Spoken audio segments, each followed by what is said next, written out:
So picture this. Two salespeople walk into the exact same meeting for the same company, same services, same pricing, for the same opportunity. Now, the first salesperson walks in focused on one thing, closing the deal. Have to always be closing, he believes. He talks really fast and pitches early and often. He gives quite the elongated bio. He asks few questions and explains every single feature to the prospect. And at the end, the prospect nods politely and says, "This sounds good. Let me think about it." And the deal quietly disappears. Now, the second salesperson walks into that same meeting with a completely different objective. She's not thinking about always be closing. Her goal is to come in and understand. She asks much better questions. She listens more intently. She is looking to simply uncover the real problem and connect with the prospect and identify what is truly at stake. By the end of this conversation, the prospect says something very powerful. He says, "This feels exactly like what we need. Same company, same service, same pricing, for the same opportunity." But they came away with a very different result. And that is some truth around sales, because many people think sales is mostly about being smooth and being a persuasive talker, and it's far from that. Great sales are about clarity. It's about trust and helping people make confident decisions. In addition, you want to adhere to being your authentic self. Do not send in your representative into that meeting. Do not send the person you think you need to be into that sale. Always send yourself into that sale. You have to believe you will always be good enough.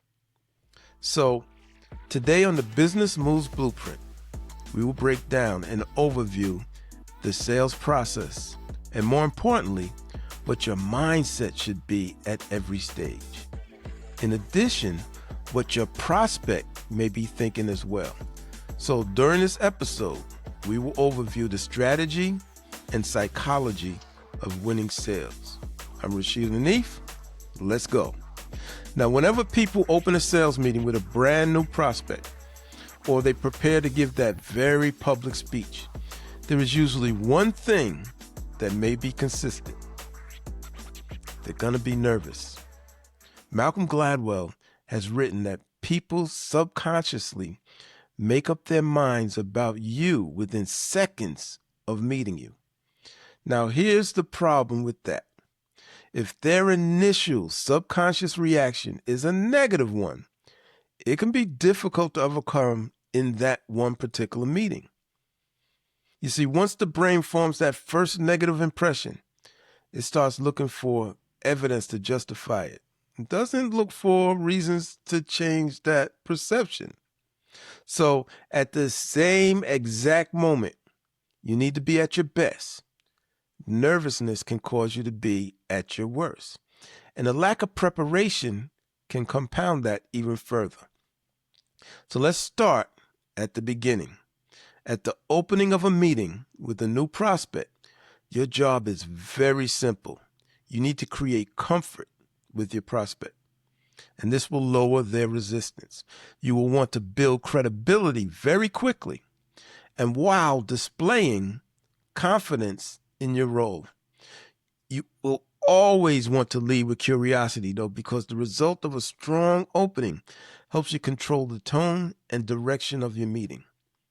Having a weak opening creates doubt in the prospect's mind, and it's that doubt that will have your prospect wondering, can I really work with this person? And you really need that answer to be yes. They need to feel they can trust and believe you are there to help them succeed and to win. The tools you carry in when you walk in are effective communications, both verbal and nonverbal. So when you open with strong communication, it reduces their psychological defenses. Now, weak communication, on the other hand, and especially when it feels scripted or focused on just yourself, can trigger internal resistance with prospects. It may feel like a pitch to them, and you can believe that most people resist being pitched to. Once the resistance starts to build, even good solutions will struggle to land most times. Mastering early communications in your meetings is about looking to control three aspects of that meeting.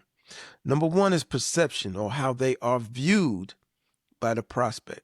Number two is emotion, or how they feel about the process that you're managing. And number three is direction, where you are working to guide the conversation. Now, you may not win the sale in the opening, but you can absolutely lose it there if it is the opening phase that earns some trust with the prospect. It's definitely the discovery phase that earns your opportunity with them. And I firmly believe discovery is the most important stage of the entire process. This is where you stop being considered just a vendor to them and you start becoming a consultant. And hopefully, even better yet, a trusted advisor. So discovery should feel like a continuation of the great conversation you hopefully started in your opening. Always remember, your number one job in discovery is in diagnosis. Your mindset should not be focused on which solution fits best. Your attention should fully be on understanding what your prospect is dealing with at this moment.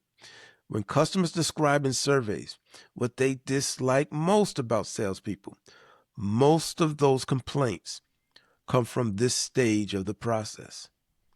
What they do not like are salespeople who talk more than they listen. What they do not like or enjoy are answering questions that feel scripted or superficial.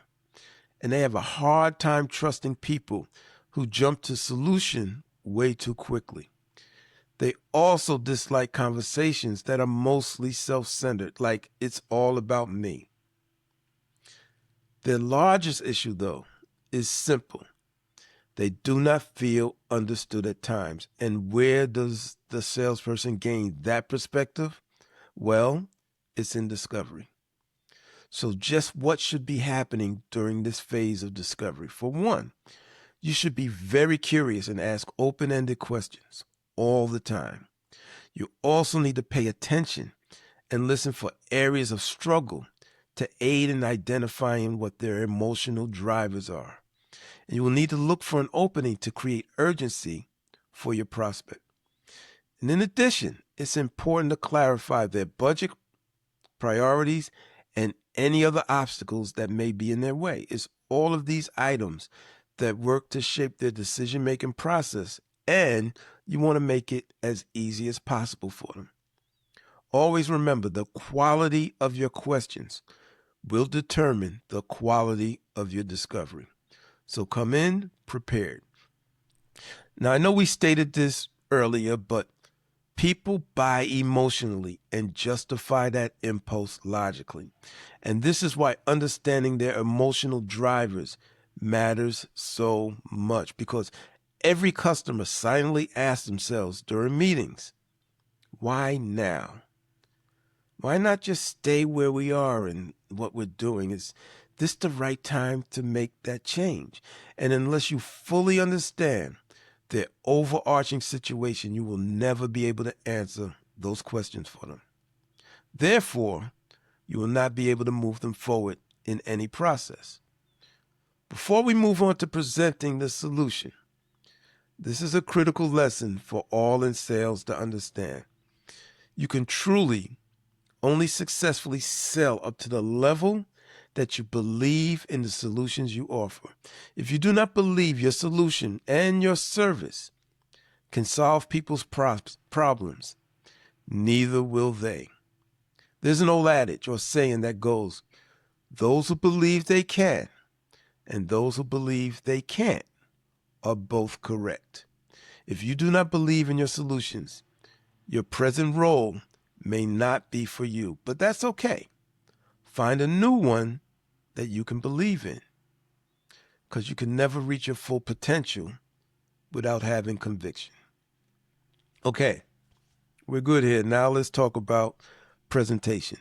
To deliver the right solution, you must have a firm grasp of what the real problem is.